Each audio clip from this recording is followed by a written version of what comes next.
Hi there, and welcome to The Daily Gardener, a podcast about gardening, botanical history, and literature. I'm your host, Jennifer Ebling, and today is November 1st. Today in botanical history, we celebrate a wealthy gardener and apothecary whose garden became his legacy. We'll also remember a pioneering landscape architect who left his mark on the world in his all too short life. And then we'll take a look at the fun that can be had dyeing flowers. We'll hear an excerpt from a book by a Quaker woman who spent a year tending sheep. And we grow that garden library today with a book about flowers in all their glory. And the book takes us inside the secret world of plants. And then we'll wrap things up with a little poem that was written by an American writer. And it's a little poignant, by the way, so kleenex should be on standby. Well, before we get to all of that, I wanted to begin today's show with this quote by Dorothy Dunnett. This quote is from one of the books in her legendary Lyman Chronicles. It's from Book 6, and it's called Checkmate. Now, Checkmate takes place in 1557, and the plot is that Francis Crawford of Lyman is once again in France, and he's leading an army against England. Now, Francis is Scottish, he's an adventurer, and even though he is masterful on the battlefield, he is haunted by his past. And this excerpt begins this way. If you're the 1st of November, you're Scorpio, a large reporter of his own acts, prudent of behaviour in own affairs, a lover of quarrels and thievery, a promoter of frayes and commotions, as wavery as the wind, neither fearing God or caring for man. Better, said Lyman coldly, to be stung by a nettle than pricked by a rose. Kind of a fun little way to start November. And speaking of kicking off November, I always think about Maggie Dietz and her poem called November this time of year. It starts out marvelously this way. Show's over, folks, and didn't October do a bang-up job? And then Maggie talks about all of the beauty of the month of October. She writes, crisp breezes, full-throated cries of migrating geese, low-floating coral moon. Nothing's left but fool's gold in the trees. And then this is the point where Maggie looks back and with a little pang of regret, she asks, did I love it enough, the full throttle foliage, while it lasted? Was I dazzled? Did you spend enough time admiring the beauty of autumn this year? She continues, the bees have up and quit their last-ditch flights of forage and gone to shiver in their winter clusters. Field mice hit the barns. Big squirrels gorge on busted chestnuts. A sky like hardened plaster hovers. The pasty river, its next of kin, coughs up reed grass, fat as feather dusters. And then this is the point where she talks about how the kids come back indoors and they do what they like to do, which is play video games. She writes, even the swarms of kids have given in to winter's big excuse, boxed-in allure. TVs ricochet light behind pulled curtains. And then finally, she wraps things up by talking about how the days are getting shorter and it gets dark earlier. And maybe you, like me, have been noticing that and commenting on it. Maggie writes, the days throw up a closed sign around 4, and the hapless customer who'd wanted something arrives to find lights out, a bolted door. So there you go. We are heading into winter, and there's no bones about it. Here in Minnesota, we woke up to really cold temperatures in the high 20s. after Sunday. So Halloween came and went, and winter knocked on our door instead. He was the next up in the trick-or-treat line. And so here we are with winter making its way into our gardens.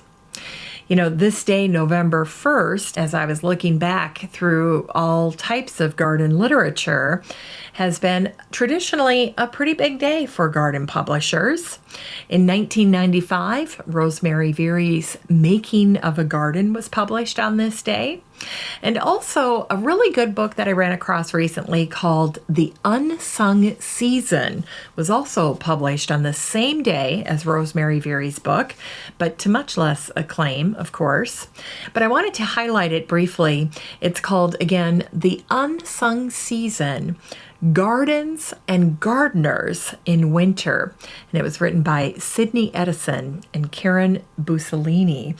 And this particular book you can find on Amazon. I'll put a link to it in today's show notes. But I want to say you can get a copy for under $1. And it is really marvelous. It's a wonderful book on gardens in winter and gardeners in winter, what it's like to experience that. And so, marvelous title, The Unsung Season. So keep that in mind. Also, in 2001, there was a really good book, garden book. It was written by James Fenton. It was published on this day, and it was called A Garden from 100 Packets of Seed. Great title.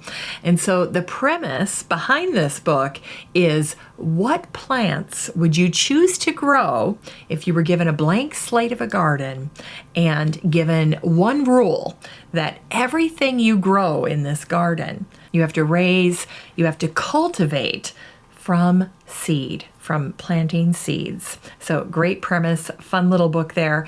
And then finally, another great book that was published on this day in 2009 that's definitely worth your attention is all about Jane Colden, America's first woman botanist. And that book was written by Paula Ivaska Robbins.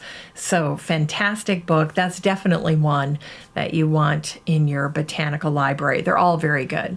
So definitely check those out. I'll put links to all of them in today's show notes. So if you want to check them out, you can do that there. I'll also throw them in the Facebook group to try to make it really easy for you. And again, as per usual, any of those links that you click on are Amazon links. They're affiliate links that help support the show. So if you're going to get them, please make sure to use the links, and then that way you can help support the Daily Gardener podcast as well. All right, it's time for today's curated news.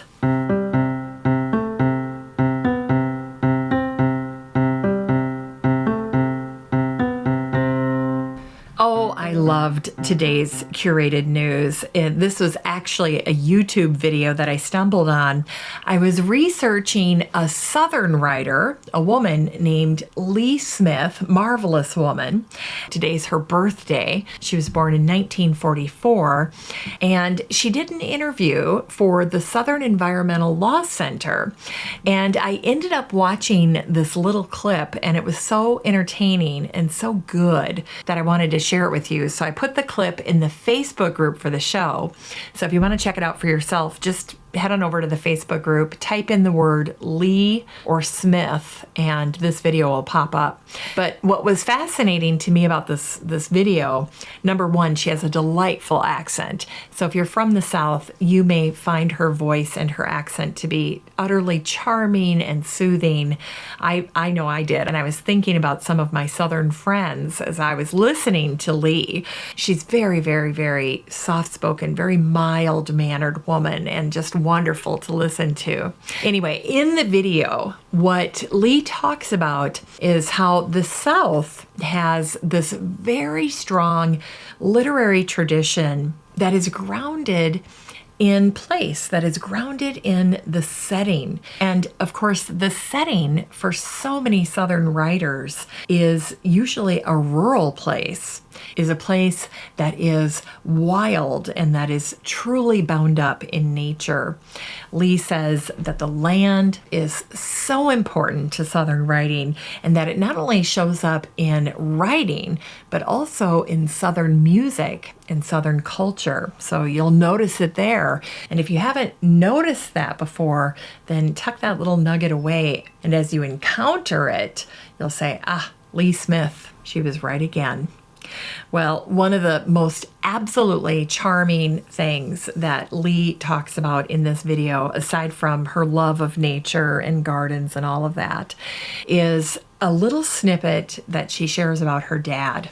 And apparently, as her dad was growing older, she was trying to get him to leave the family home that was up in the mountains, and she wanted him to come and live with her in her home in North Carolina. And she recalled how he would always say, "I can't leave the mountains. I just can't do it."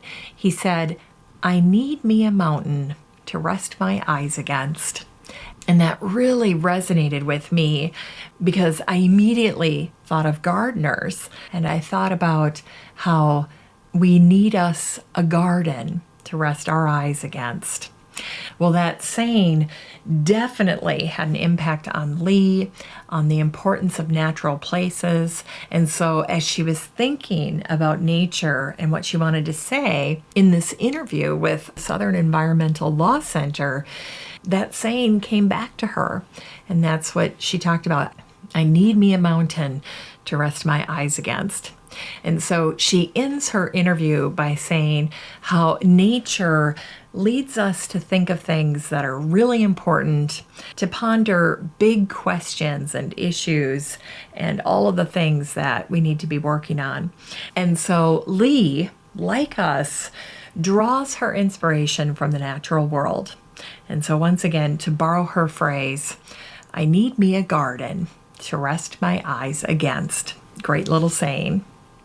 All right, it's time for today's botanical history.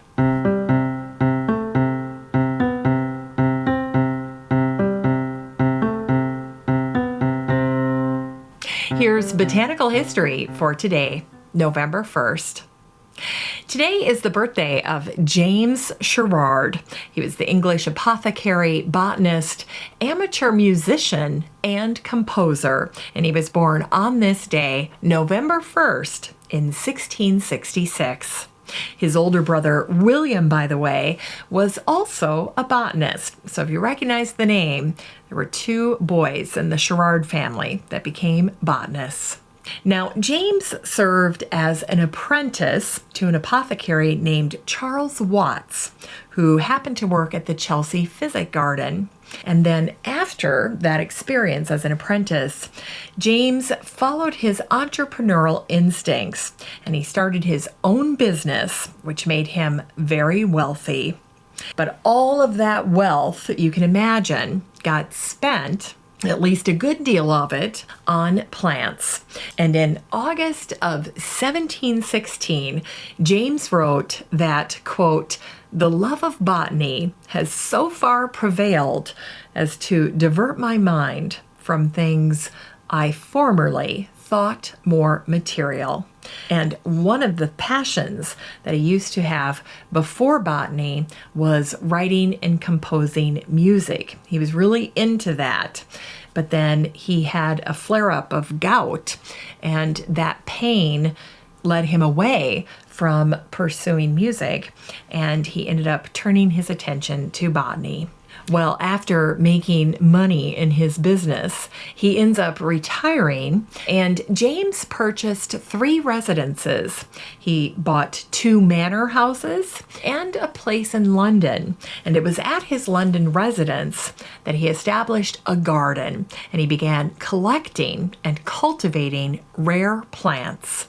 Now, around the time that James's garden was being recognized as one of England's top gardens, James's older brother Will, the botanist, invited a German botanist named Johann de Linnaeus to visit them in England. And while he was there, de Linnaeus ends up creating an illustrated catalog that described all of the plants that were cultivated in James's London garden. Can you imagine having a famous botanist come to your garden and then putting together a beautiful inventory of your plants? Well, that's essentially what happened here. Now, the English botanical writer Blanche Henry said this about Dillenius's book. It's the most important book published in England during the 18th century on plants growing in a private garden.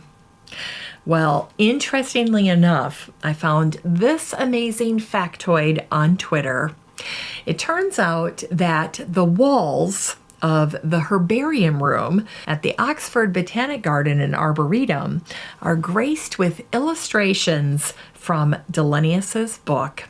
It's all plants from James Sherard's beautiful garden.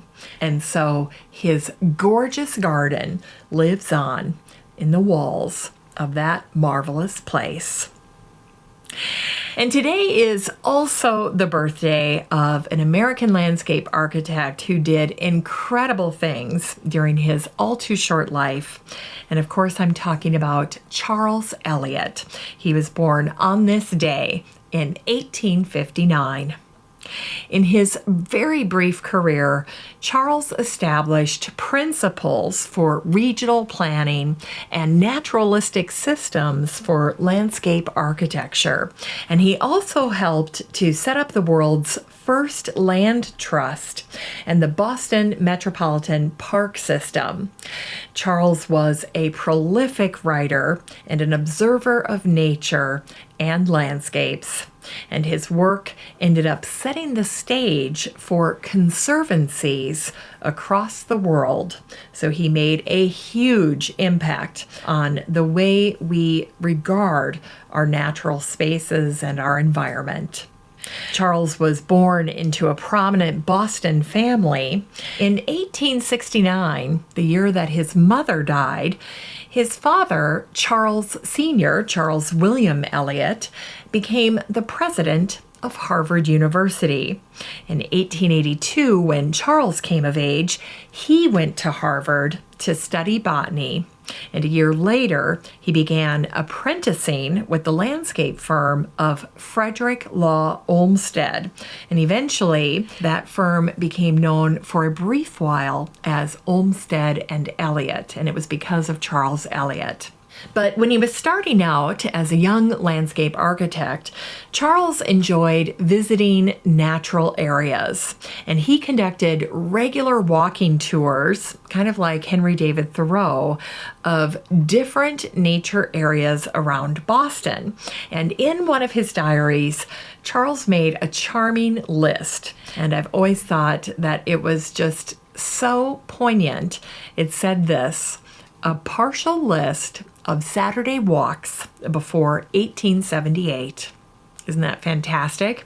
So if you've never kept a diary of your walks or where you've gone, just for posterity, for future generations, you might want to consider doing that. Well, Charles, in his early career, spent 13 months. He got to be in Europe and England for over a year between 1885 and 1886. And this trip was actually Olmsted's idea, and it became a marvelous experience for Charles, for his understanding of various landscape concepts and for his overall training. Now, during this trip, Charles keeps a diary, of course, and he wrote down his thoughts and made sketches, beautiful sketches of the places that he visited. During his time in Europe, his benchmark was always Boston, his hometown.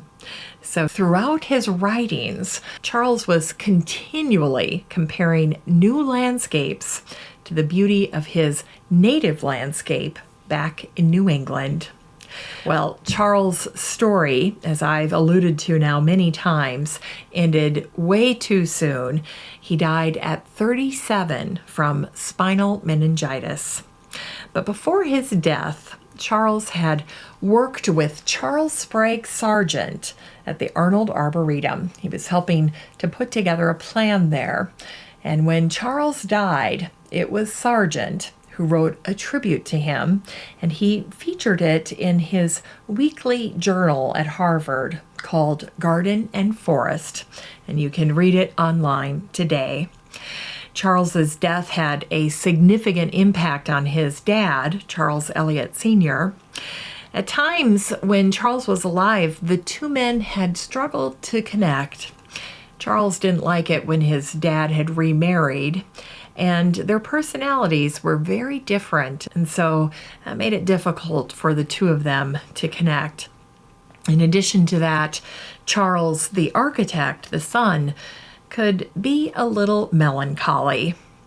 Well, after Charles died, his dad, Charles Sr., started culling through his son's work, and in April of 1897, Charles Sr. wrote to a friend, "I'm examining his letters and papers, and I am filled with wonder at what he accomplished in the 10 years of professional life.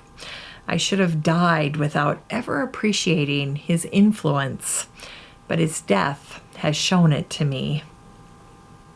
Well, despite his heavy workload as the president of Harvard, Charles Sr. immediately set about compiling all of his son's work, organizing it, and he used it to write a book called Charles Eliot, Landscape Architect. The book came out in 1902, so almost 120 years ago, and today it is considered a classic work in the field of landscape architecture. And it's definitely on my wish list for Christmas this year.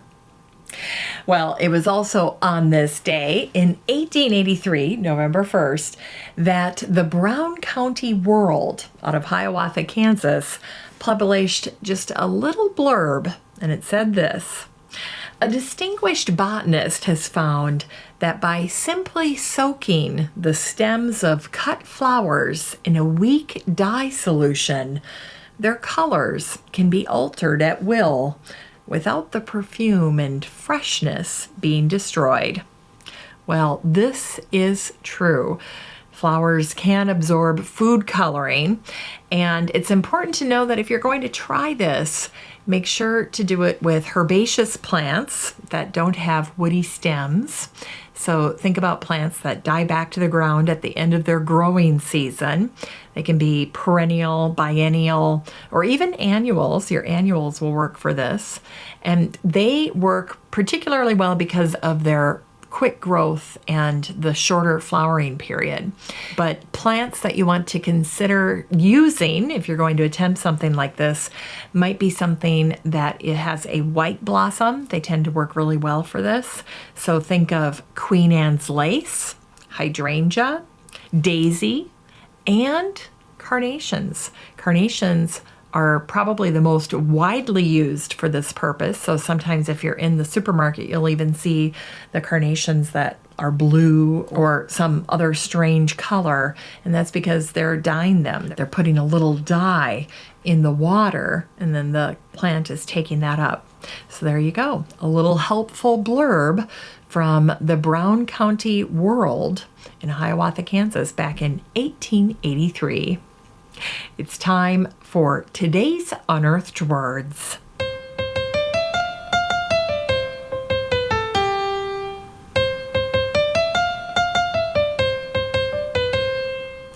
Today's unearthed words come to us from Mary Rose O'Reilly.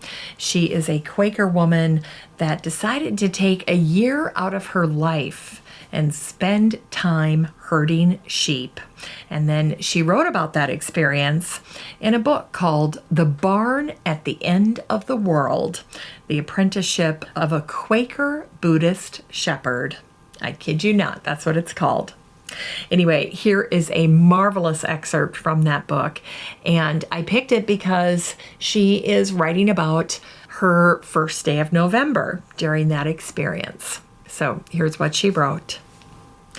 On the first day of November last year, sacred to many religious calendars, but especially the Celtic, I went for a walk among bare oaks and birch. Nothing much was going on. Scarlet sumac had passed, and the bees were dead. The pond had slicked overnight into that shiny and deceptive glaze of delusion. First ice. It made me remember skates and conjure a vision of myself skimming backward on one foot and the other extended, the arms become wings. Minnesota girls know that this is not a difficult maneuver if one's limber and practices even a little after school before the boys can claim the rink for hockey. I think I can still do it. One thinks many foolish things when November's bright sun skips over the entrancing first freeze. A flock of sparrows reels through the air, looking more like a flying net than 70 conscious birds, a black veil thrown on the wind. When one sparrow dodges, the whole net swerves, dips. One mind. Am I part of anything like that? Maybe not. It's an ugly woods, I was saying to myself, padding along a trail where other walkers had broken ground before me. And then I found an extraordinary bouquet. Someone had bound an offering of dry seed pods, yew, lime grass, red berries, and brown fern, and laid it on the path. Nothing special, as Buddhists say, meaning everything. Gathered to formality, each dry stalk proclaimed a slant, an attitude, infinite shades of neutral.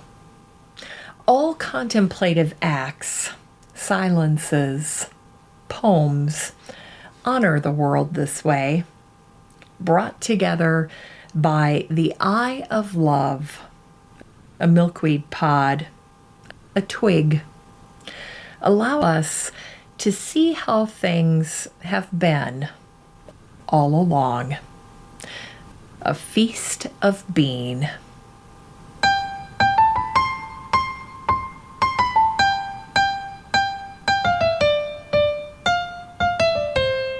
It's time to grow that garden library with today's book, Flora by D.K., and it was also contributed to by Kew, the Royal Botanic Gardens. This book was published back in 2018, and the subtitle is Inside the Secret World of Plants. Well, let me tell you that when I got my copy of this book, I was so pleasantly surprised. This is a big book. It's a coffee table book. The cover is predominantly white, and then it just has a single flower on the cover, and it is stunning. This is a fantastic book. I think of it like a floral scrapbook.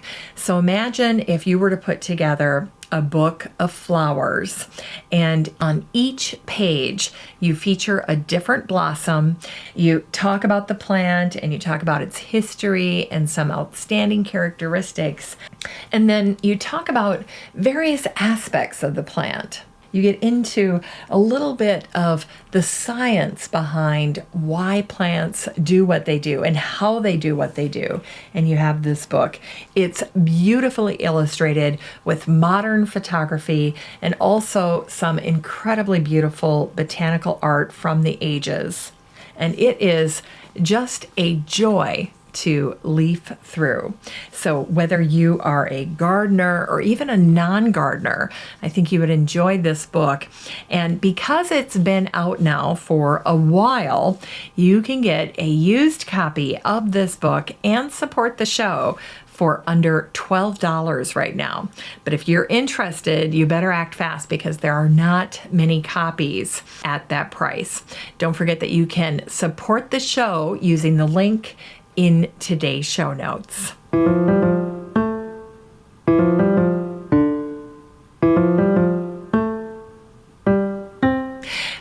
finally, here's something sweet to revive the little botanic spark in your heart. It was on this day, November 1st in 1871, that Stephen Crane, the American poet, novelist, and short story writer, was born. Stephen started writing at the tender age of 4, and as a young adult, he dropped out of college at Syracuse and started working as a reporter and writer. By 1895, his Civil War novel, The Red Badge of Courage, won acclaim, despite Stephen never having any personal experience as a soldier. The following year, Stephen was asked to go to Cuba as a war correspondent, but during the voyage, his ship, the SS Commodore, sank off the coast of Florida. Stephen survived after spending 30 hours adrift at sea in a small dinghy along with other survivors. The experience became the basis for his next book called The Open Boat. Well, despite surviving the shipwreck, Stephen Crane tragically died young of tuberculosis at the age of 28. Today, The Red Badge of Courage is considered an American classic. But Stephen also wrote short stories and poetry, and one of his biggest fans happened to be Ernest Hemingway, who credited Stephen as a source of his inspiration. Today, I selected Stephen's poem, The Black Riders and Other Lines, something he wrote in 1895. And I thought the last lines of this verse were particularly poignant for gardeners. Stephen wrote, "There was set before me a mighty hill, and long days I climbed through regions of snow. When I had before me the summit view, it seemed that my labor had been to see gardens lying at impossible distances." Thanks for listening to The Daily Gardener. And remember, for a happy, healthy life, garden every day. The Daily Gardener is produced in lovely Maple Grove and Wyoming, Minnesota. If you want to read today's show notes, just head on over to thedailygardener.org. And while you're there, be sure to sign up for my free Friday newsletter. And don't forget that you have a standing invitation to join the free Facebook group for listeners of the show. Just search for Daily Gardener Community the next time you're on Facebook and request to join. Last but not least, you can always get in touch by emailing me at jennifer@thedailygardener.org. I'm your host, Jennifer Ebling, and as always, have a great day in the garden, and we'll see you tomorrow.